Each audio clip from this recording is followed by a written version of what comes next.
think outside the box, if you will. I mean, go there, go off campus. Let's think this through. And sure enough, that's where the Mustang was born. When it finally hit, it took the country by storm.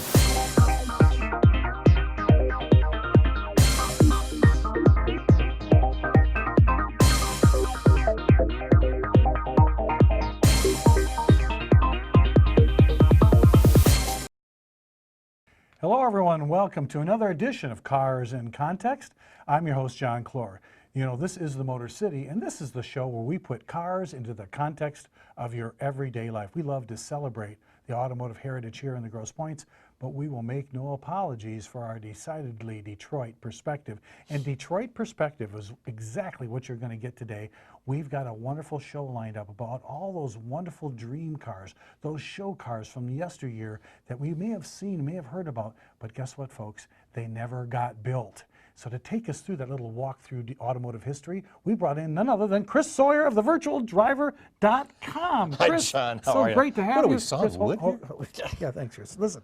That's super cool. You shouldn't play with that stuff. I can't imagine how many hours you spent digging up these wonderful concept cars that were really dash dreams from the automotive industry. They never happened. How did you make up this list? Easy. I get bored. Okay, well, you've done a fine job. But folks, before we take you down that little walk down memory lane, we have to find out what's happening In the news. That's right. Now let me start, okay?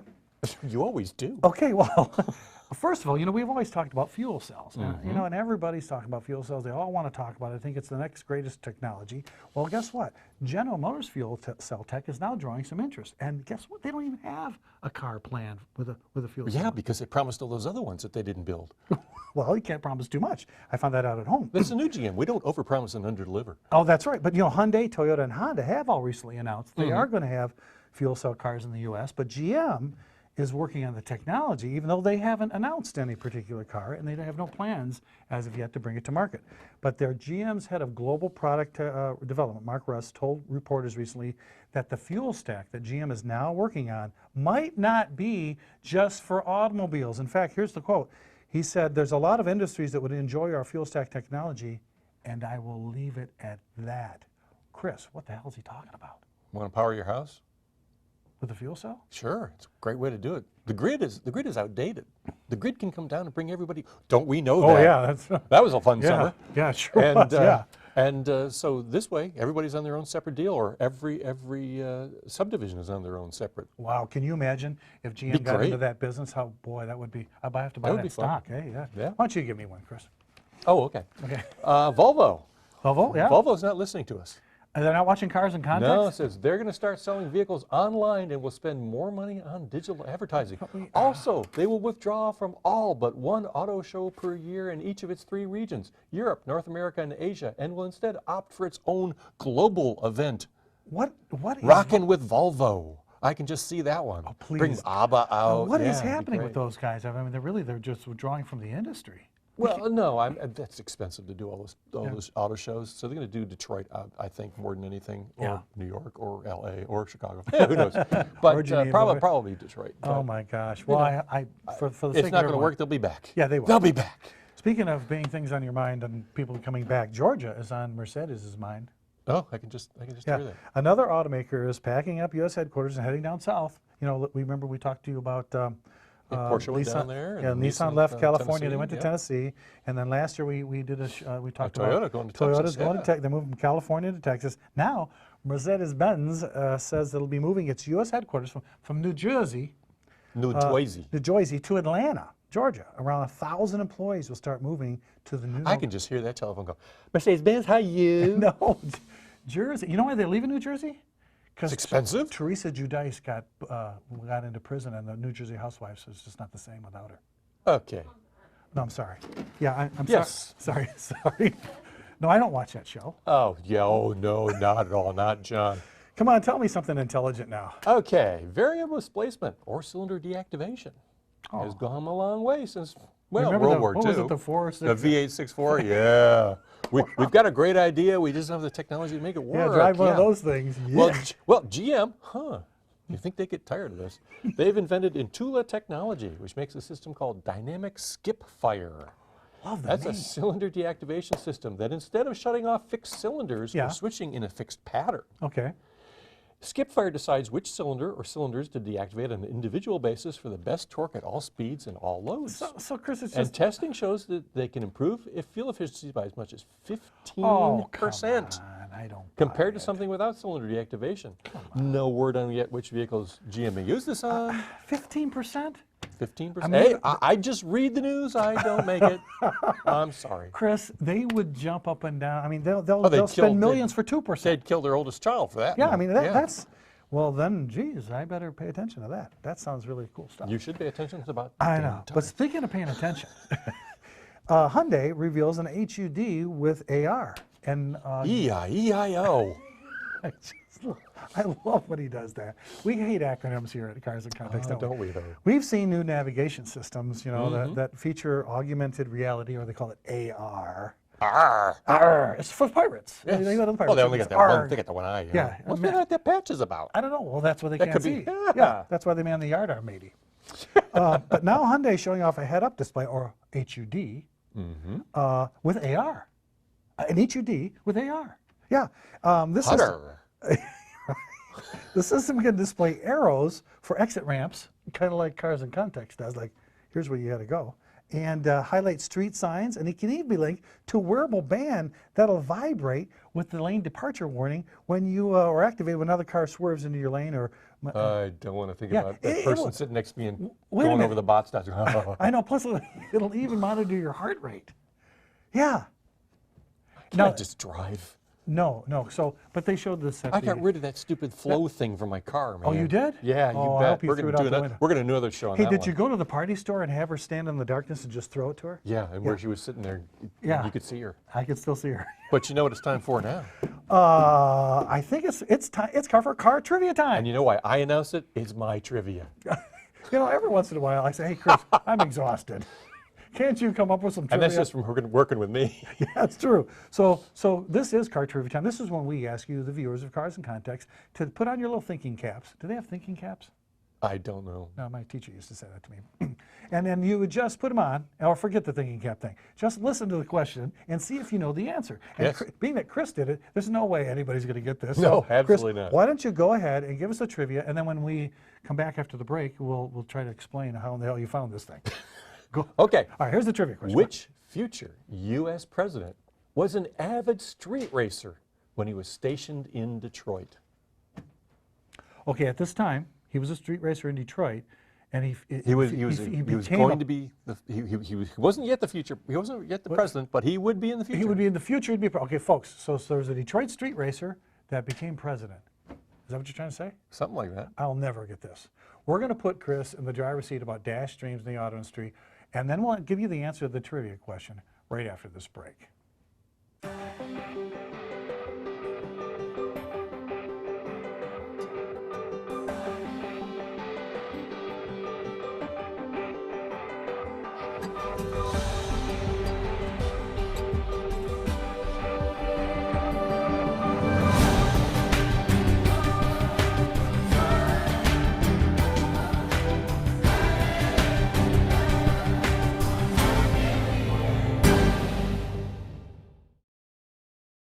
Hi, and welcome back to Cars and Context. I'm your host, John Clor. Today, we're talking with Chris Sawyer of thevirtualdriver.com. Chris? Doing the fist bump. Oh, you know, I'm Well, not that's up. something you should You my kids hand. these You days. should- Boy, you know, Yeah. quit Yeah. working with the models, okay? The fist bump. That glue, Yeah. that glue just gets all Well, over I your heard hands. that when you give high fives, it's like Jeremy or something. I don't know. So listen, Chris, before we get into these dash streams, you got to tell us, this trivia question's been driving me crazy. Okay, I mean, I'll repeat it. the question, and then, Which- folks, I hope you get this. Which future U.S. president was an avid street racer when he was stationed in Detroit? Now, stationed in Detroit should help you, because that means military. I haven't the foggiest idea. Well, it's a little before your time, but not that much. Ulysses S. Grant. According to H.W. Brands in his book, The Man Who Saved the Union, a great book, by the way. Really? Grant was stationed in Detroit for 2 years in the early 1850s. Oh, yeah. According to a friend was in high of school Grant's, back then. yeah, and according to a friend of Grant's, on Saturdays, the whole town seemed to get out on Fort Street, and every man who had a horse took part. Grant was in the forefront of any racing that was going on and had a little black mare, and it was a horse of tremendous speed. So obviously, Grant was racing a black Mustang. Oh, does Ford know that? I don't know. Holy They cow. do now. That is crazy. Folks, if you got that trivia question, I'm going to have to give you a prize. Oh, yeah. And we got to get a Cars in Context t-shirt. Do you have one of those? No. Okay, we'll have to work on it. We'll have to make one. Oh, we'll do that. We'll Do do a that. Sharpies. Yeah, we'll sign it. But today, speaking of signing stuff, you have really, what an assignment you gave yourself to come up with all these dash streams. I mean, Chris, when you think back of all the concept cars that I would have loved to have seen built, the list is insane. And for you to take a slice of time, now you're only going back to like the 50s or so, right? Yeah, we could go back a lot farther. Oh, we could, but I mean, so let's take some of these folks through these cars. We can go in the Wayback Machine. We'll strap into the Wayback Machine, and let's go talk about and see and take a look at some of the photos of these dash dreams that these designers never got to build. Why don't you take us through it? Okay, here's the first one. Okay. Ready for this? This is the 1956 Oldsmobile Golden Rocket. The Golden Rocket. What a great name. Yeah. This thing was fiberglass body, just like the Corvette at the time. Okay. The nose brings to mind the fuselage of an airplane, which is enhanced by the vestigial, like that word, vestigial I can't wings even say on it. the rear deck. Yeah, the vestigial. Had a 234 cubic inch rocket V8 with 275 horsepower. That was a lot of power back in then, '56. Sure. Gave it the same power to weight ratio as a modern Porsche Cayman. Wow. That was a fast car for the 50s. However, take a look at that nose. Doubtful it took in enough air to adequately cool the engine. So it overheated? Unlike yours. And the Golden Rocket had had a split rear window 7 years before the Corvette. Wow. And the roof raised when the door was open to make ingress and egress easier. See, the Detroiters think the Golden Rocket was Bobby Hull, Okay. the Chicago Blackhawks. Next. The '62 Oh, yeah. Studebaker Scepter. Now the Scepter. Scepter. Yeah, Yes. yeah. Didn't St. Patrick have one of those? Something like that. Yeah. Holy Hand Grenade of Antioch, whatever that was, yeah. Designer Brooks Stevens was commissioned by Studebaker to design the next generation of Studebaker cars. Okay. And this company was in trouble at the time. They didn't yeah. have much money. The Scepter here was seen to replace the Gran Turismo Hawk in 1966. Great car. But the board wouldn't authorize the money for the new cars. What's wrong with those people? It had a full-width Sylvania light bar that gave more light with virtually no glare, but there was one problem. was It the didn't meet U.S. regs at the time, so they couldn't use it. No. The C-pillars had Yeah. transparent glass. It's opaque from the outside, but transparent from the interior. Now that's cool. That is kind of neat. And the secondary gauges were housed in bubbles that were individually adjustable How cool for is that? better viewing, and the ribbon speedometer was on a stalk so the driver could raise or lower it into his level of his eyesight.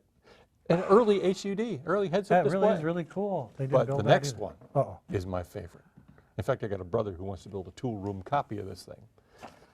And I want to do it too. He's already got the engine and transmission. This is the 1962 Ford Mustang Chris, I'm I. familiar with this. This is a wonderful car. And it's over at the Henry Ford.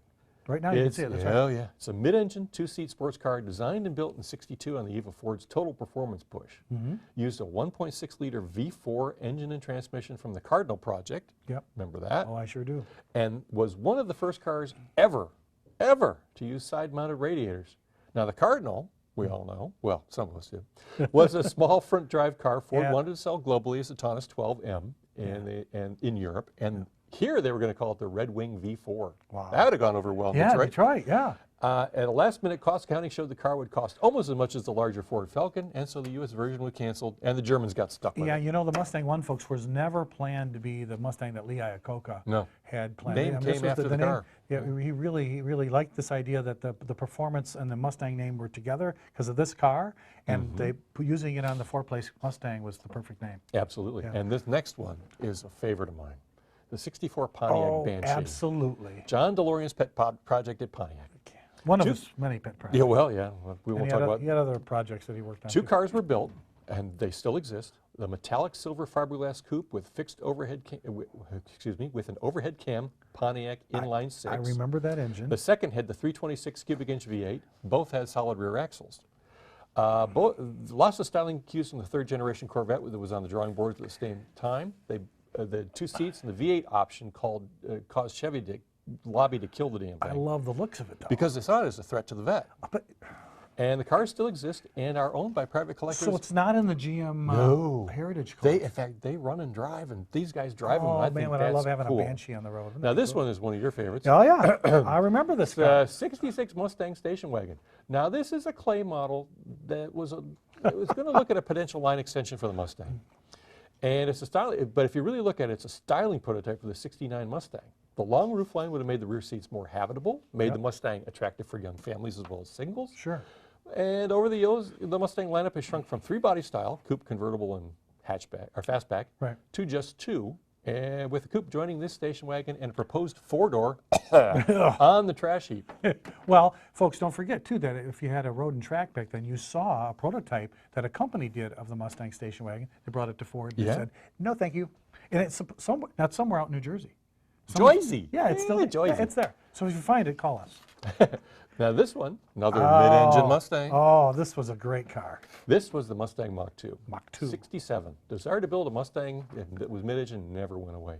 This car was built on the center floor pan of the Mustang, which was shared with the Falcon, had unique front and rear subframes. Okay. A V8 engine, 4-speed manual gearbox are packed in the rear. Cool. And the program progressed far enough that my brother Bill spotted a prototype, more than one, of Really? standard-looking Mustangs in Dearborn with V8s under the rear window. Oh, how cool is that? And they were mid-engine prototypes. I wish they were around somewhere. Oh God, would you not love to have that? Yeah. But- now here's one I would not want to have.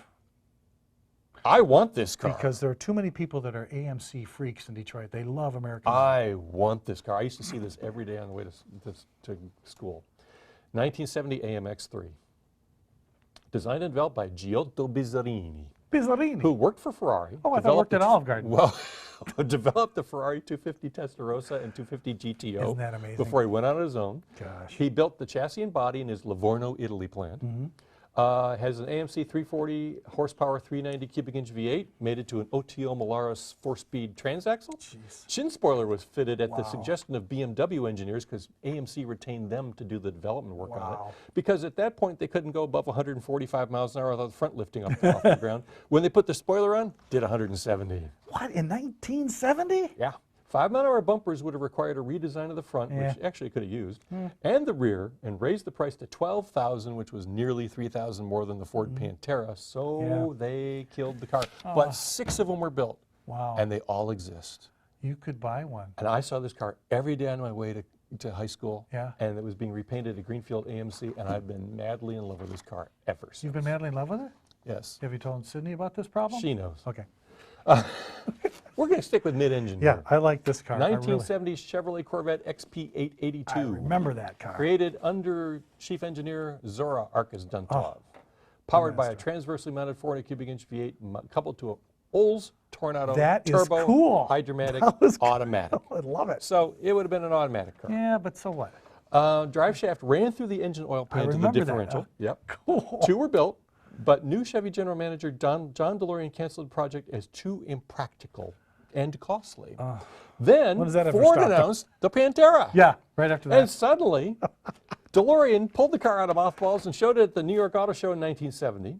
And then he tried to buy it when he left GM so that he could build it as his ethical sports car. That's crazy. But you know, Corvettes, they won't stop building these dream Corvettes. They just love, Funny you should say that. why is that? 1973, the Fourrotor.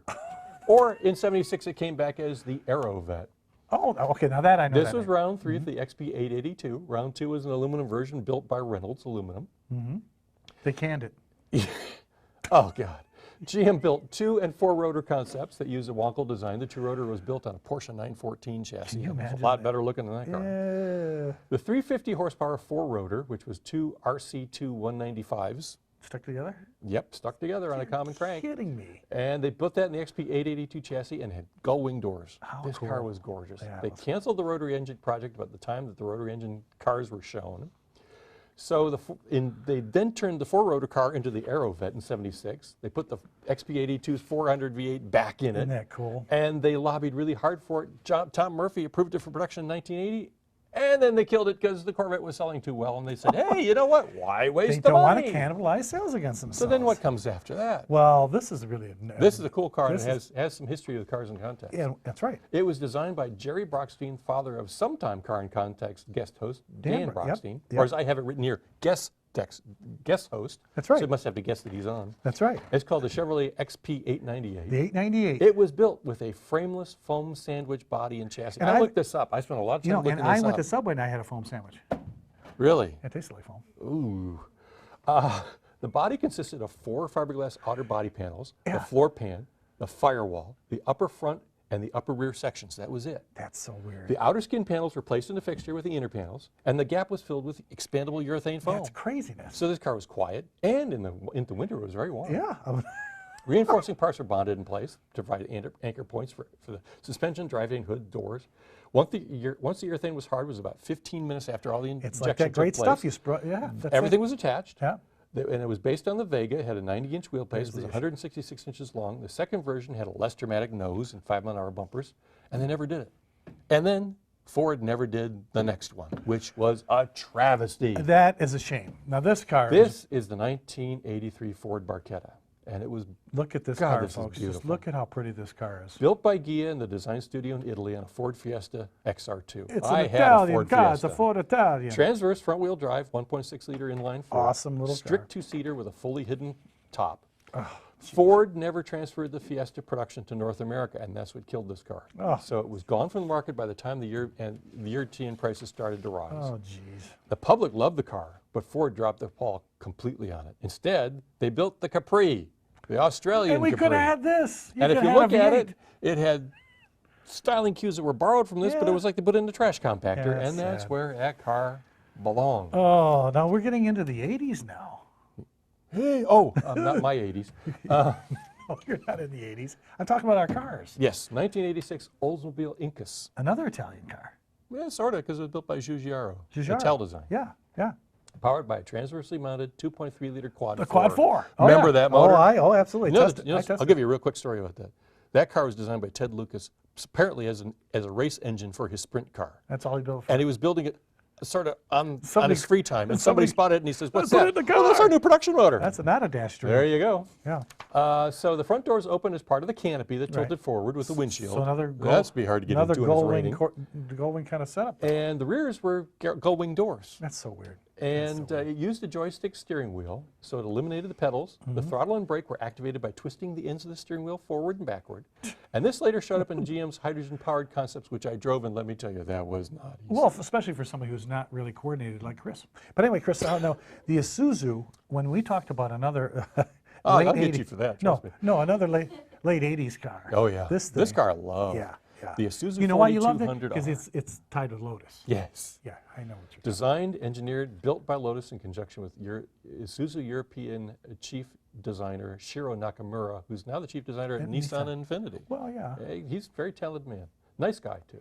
Mid-engine, four-door, five-passenger sports sedan. Crazy. Transverse 4.2-liter Isuzu V8, Wow. and that was a hell of a motor. Right. Lotus active suspension, extensive use of plastic and Wow. aluminum, but GM disapproved of it because it was more advanced than the Corvettes and Cadillacs of the day. So the car was not just Yeah, but canceled, why do we see they it? forced them to destroy it. But why did After we, Isuzu stopped building cars, they said, Isuzu, get yeah, rid but of that. we thing." saw it somewhere. Yeah, Nakamura, he got smart, and he went to the guys from Polyphony who do Gran Turismo, Yeah. and they had all of the measurements, and Oh, they put they- it in Gran Turismo Oh, 5. that's why you've seen the car, kids. That's How right. about that? Now give us another cool Corvette that never made it. Corvette Stingray III, Yeah, I like this. designed car. by GM's Advanced Concept Center in Thousand Oaks, 7-inch longer wheelbase, which doesn't look it though, does it? No, no, not at all. 2 inches shorter overall than a 1990 Corvette. That's crazy. 300 horsepower, 5.7-liter V8. Yeah, okay. Also supposed to have a turbo V6. Well, No transverse leaf springs, had coilover shocks instead, so it would have ridden better. Yeah. Gearbox is moved from behind the engine to the rear of the car, which GM did later Yeah. on the real thing. But my story about this is Yeah, this is, folks, that we're not making this up. This was actually said. This happened to me. You never hear our big executives talk out of school and kind of make racy comments, but this actually happened, didn't yeah. it? I was at the auto show taking pictures. Roger Smith drove up after the debut and loudly announced to his golf car mates, "If you can't get laid in this car, you can't get laid." Then he spotted me, He said that. saw that I was with the media, turned tail and ran out of there as He fast as actually he said could. that in front of And people. very quickly, one more, Pontiac Pro Sport. Okay. 1991 Chicago Auto Show, 4-door, 4-seater, 4-cam, 4-liter V8, There's a lot of fours. and they didn't do it. Well, we have so many more, Chris. We're going to have to come back and do Dash Dreams Part 2. Absolutely. At another issue. But because you know what it's time for right now? It's time for Pick of the Week. Oh, Yeah, okay, good. I know. We have, folks, and I want to thank you guys for sending in Picks of the Week because these are the most fun part for me. This is, let's take a look at this photo of the Pick of the Week. This is how not to hold down your mattress on your car when you drive home. You don't put people on top of it and reach. Oh, Chris, this is Really? so dangerous. Yeah. Have you ever seen this in Detroit? And my Please, parents, folks, my parents told me they were please, just fine. Don't ever. No. Put you out there. That's how we Well, got paneling in our yeah, we went to Montgomery Ward's on 7 and Gratiot back in the day. No. Yeah. So folks, thanks for sending that one in. Don't ever do this. I'm sorry, don't ever. We'll have to show you another picture because now it's time for Pride in My Ride.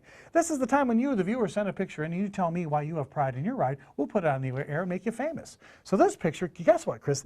This is actually a drawing. It's sent to us by a guy named Jackson Lee Parker out of Virginia. He's 11 years old and he wants to buy a Ford Mustang when he grows up. And he drew this picture Good of taste, a Jackson Lee. 1964 and a half Mustang and a 2014 Mustang. Jackson Lee Parker, I sent this on to our friends at Ford Motor Company. Very cool picture. I know you have pride, and I hope someday he can afford a new Mustang. Or be a designer. That's our be excited. If you have pride in your ride, you want to send it in to us here today at Cars in Context, send it to me, J. Clor at carsincontext.com, and we'll put it on the air. But there's a lot more. There's letters. Yeah, that's right. This is time now for viewer mail. This one we asked Lauren Parrott of WMTV to please come up, look in the mailbag. Lauren, do we have any viewer mail out there? Look. You have a viewer mail every single week. Oh, and you found us 2 letters. I did. I don't know how you find the time to write these. Thanks, Lauren. Takes me a long time. Good job. Thanks to Lauren Parrott. Chris, I want you to take the first one because they're always the toughest ones. Okay, this one comes to us from Robert B. of Grosse Pointe Farms, who watches Cars in Context on Comcast Cable Channel 915 HD. Oh, you're looking at us. Good. Dear Chris, why is it that when automakers try to take risks with a unique design, automotive journalists make fun of them? Because it's easy and fun.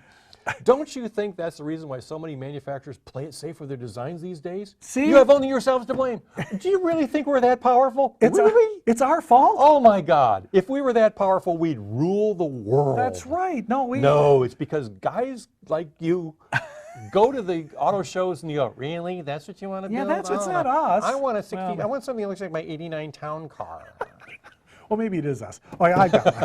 I've got one. This one comes to us from Diane T. of Grosse Pointe Woods, who watches Cars in Context on AT2U or Channel 99. I do too. Okay, this is Dear John. I got a Dear John. You always do get your Yeah. It says, I happened to watch your show when you had Joe Babiaz on talking about winter car care. I remember that show. I was wondering if you could help me with something. Uh-oh. I owned a 2012 Honda Civic with about 104,000 miles on my son's car for college, and it's been a great car for my son the last 9 years. However, lately the heater's not working well, and yesterday it started to overheat. Temperature gauge went up slightly when we had coolant. It solves the problem. We don't see any coolant leaking on the garage floor, though. We're definitely losing coolant. I know where it is. I realize it'd be any number of things, such as a water pump. We have not changed the timing belt yet. A thermostat, maybe a head gasket. I'm in need of a place to take it besides the Honda dealer because they are too expensive.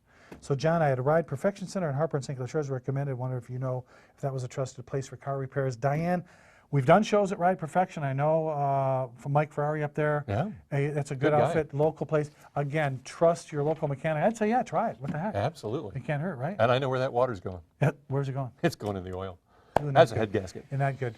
All right, so if you folks, again, thanks for watching us. We're out of time, Chris. You have to watch Dash Dreams Part 2. Come on back, will you? Absolutely. In the meantime, we'll watch you on the virtualdriver.com. That's Actually, a you great read me place. on the virtual driver, but that's okay. Until next time, remember that our motto is knowledge is power. I've been your host, John Clor, and thanks for watching.